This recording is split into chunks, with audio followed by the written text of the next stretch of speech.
all of you are probably very familiar with these reading dialogues over top-down versus bottom-up, and sometimes this is phrased as whole language versus phonics. Obviously, a balance is needed. That's where we seem to be now in reading, is in balanced reading. There was an assumption when I was in school that if you read aloud, you understood what you were reading, and that can be problematic with kids who speak English as a second language. Because it's so difficult to get the words out, the meaning gets lost. Something that's recommended for teachers who teach kids who speak English as a second language is that there's more silent reading, so the kids can really get into the meaning of the reading, and then there are tasks afterwards to make sure that that meaning is there. What do we know about mealworms, guys? They shed their skin. Really small. Small, yes. Okay, so I'm going to ask you to silently read it. Think about what color these eggs are. Wendy Chong focuses on reading comprehension, making sure that the kids actually understand what it is that they're reading. In the younger grades, kids learn to read, but up through the grades, kids read to learn. So she does a number of activities in order to get at children's comprehension. How about this word, camouflage? Can you say that?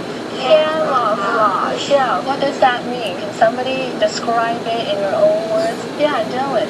Camouflage means sort of blend in with the colors from your surroundings.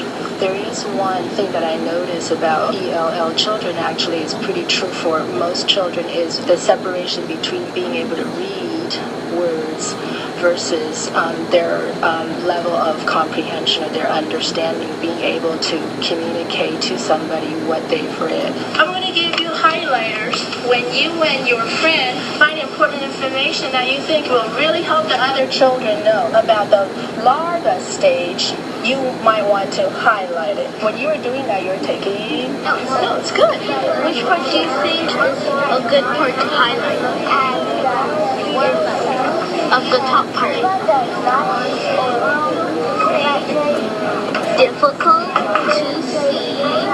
These worm-like creatures are white and very small. The mealworm has melted for the last night. And people are the shell splits when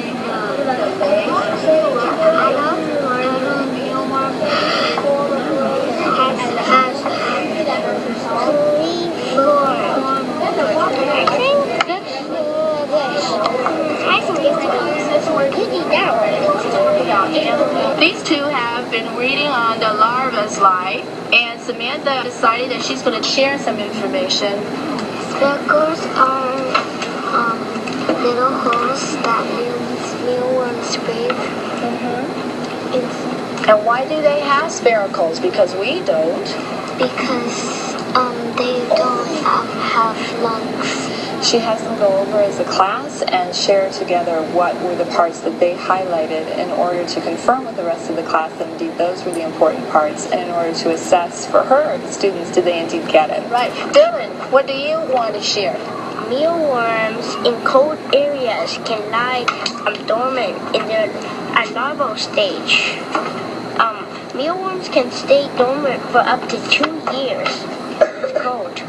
So you're reading it all. You're reading it all from the text. Can you tell us in your own words what do you think that means?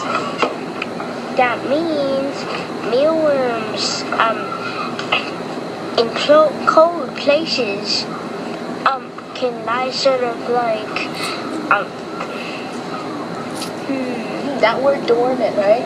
Yeah. We use that word before, but it's a new word. They stay still or they move around and wiggle and jiggle all the time. Yeah, it's kind of like their rest periods. Stay still. Uh-huh.